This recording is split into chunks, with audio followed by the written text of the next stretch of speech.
روایات میں آتا ہے کہ حضور ایک سرور کائنات صلی اللہ علیہ وآلہ وسلم کے وصال مبارک کے تقریباً 10 یوم کے بعد ایک احرابی بیابان سے چل کر مسجد نبوی کے دروازے پر آیا۔ اس نے اپنا چہرہ چھپایا ہوا تھا، یعنی چہرے پر نقاب ڈالا ہوا تھا۔ صحابہ کرام رضی اللہ تعالیٰ عنہ اجمعین جو وہاں پر موجود تھے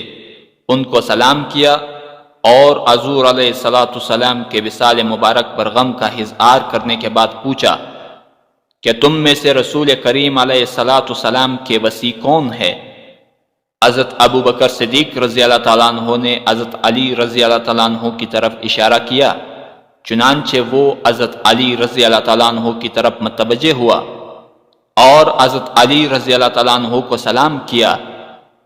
حضرت علی رضی اللہ تعالیٰ عنہ نے جواب میں فرمایا وعلیکم السلام یا مظہر۔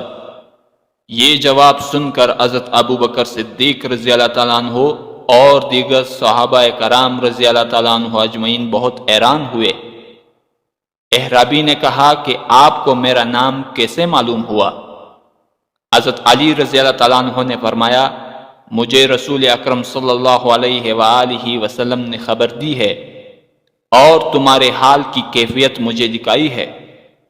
اگر تم چاہتے ہو کہ میں نے حضور علیہ السلام سے جو کچھ تمہارے بارے میں سنا ہے تم سے بیان کروں۔ احرابی نے کہا کہ آپ کا نام کیا ہے؟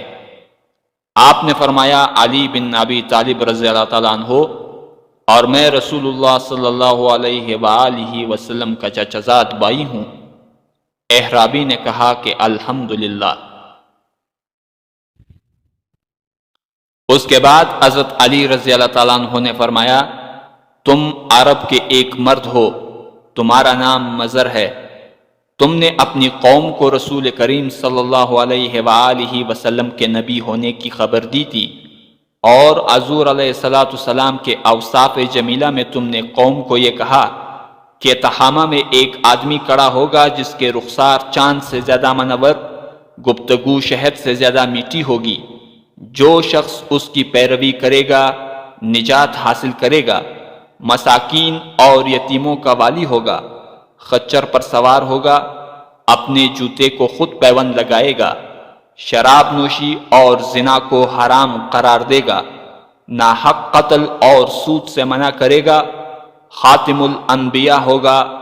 وہ نماز پنجگانہ کی ادائیگی کریں گے اور رمضان المبارک کے روزے رکھیں گے، حج بیت اللہ کریں گے۔ ایک گروہ لوگوں اس پر ایمان لے آؤ اور اس کی تصدیق کرو۔ جب تم نے اس امر کی طرف انہیں رہنمائی کی تو تمہاری قوم نے تیرے ساتھ ظلم و ستم کا سلوک کیا اور تجھے قید میں ڈال دیا۔ پھر جب حضور نبی کریم علیہ السلام کا وصال ہوا تو تیری قوم کو سیلاب سے ہلاک کر دیا گیا اور تجھے قید خانے سے خلاصی حاصل ہوئی۔ اس کے بعد تیرے کانوں میں غیب سے یہ آواز پہنچائی گئی کہ اے مظہر، بلا شبہ محمد صلی اللہ علیہ وآلہ وسلم کا وصال ہوا ہے اور تو ان کے صحابہ کرام میں سے ہے۔ مدینہ منورہ کی طرف جا اور ان کے روضہ انور کی زیارت کر۔ تو اب تو منازل طے کرتا ہوا اب یہاں پر آ پہنچا ہے۔ بیابان سے آنے والے اس احرابی نے جب یہ ساری باتیں سنی تو اس کے آنکھوں سے آنسو جاری ہوئے اور کہا کہ اے علی رضی اللہ تعالیٰ عنہ، آپ کو اس واقعے کی خبر کیسے ہوئی؟ حضرت علی رضی اللہ تعالیٰ عنہ نے فرمایا مجھے حضور نبی کریم صلی اللہ علیہ وآلہ وسلم نے خبر دی ہے اور فرمایا کہ میرے وصال کے بعد مظہر میری قبر پر آئے گا، تم جب اس سے ملو تو میرا سلام اسے پہنچانا۔ مظہر نے جب حضور علیہ السلام کے سلام کی خوشخبری سنی تو خوشی سے آگے بڑھ کر حضرت علی کرم اللہ وجہہ کے سر مبارک کو بوسہ دیا۔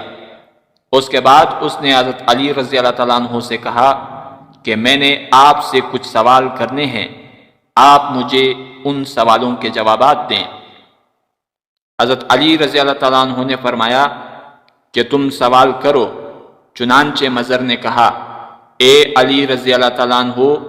وہ کون سا نر ہے کہ جس کا باپ اور ماں نہیں؟ وہ کون سی مادہ ہے جو بغیر ماں باپ کے موجود ہوئی ہو؟ ایسا رسول جو نہ جن ہو نہ انسان اور نہ ہی فرشتوں میں سے ہو، چوپایوں اور درندوں میں سے بھی نہ ہو، ایسی قبر جس نے قبر والے کو اپنے ساتھ سیر کرائی ہو، ایسا حیوان جس نے اپنے ساتھیوں کو ڈرایا ہو، ایسا جسم جس نے ایک بار کھایا پھر کبھی بھی نہیں، زمین کا ایسا حصہ جہاں ایک مرتبہ سورج چمکا اور پھر آج تک نہیں چمکا اور قیامت تک نہیں چمکے گا، ایسا پتھر جس سے زندہ کی پیدائش ہوئی، وہ عورت جس سے 3 ساتھ میں لڑکے کی ولادت ہوئی ہو، 2 ساکن جو حرکت نہیں کرتے، 2 مترک جو ساکن نہیں ہوتے، 2 دوست جو دشمن نہیں ہوتے، 2 دشمن جو دوست نہیں ہوتے، شے کیا ہے لا شے کیا ہے، رحم میں سب سے پہلے کس اعضا کی شکل بنتی ہے، قبر میں سب سے آخر میں سے کون سی چیز پناہ ہوتی ہے۔ حضرت علی رضی اللہ تعالیٰ عنہ نے ان سوالات کے نہایت تفصیل سے جوابات دیے اور فرمایا، جس نر کے بارے میں تم نے سوال کیا ہے کہ جس کا ماں باپ نہیں، وہ حضرت آدم علیہ السلام ہے، اور وہ مادہ جو بغیر ماں باپ کے پیدا ہوئی وہ حضرت حوا رضی اللہ تعالیٰ عنہا ہے، اور وہ نر جن کی ولادت بغیر باپ کی ہوئی وہ حضرت عیسیٰ علیہ السلام ہے،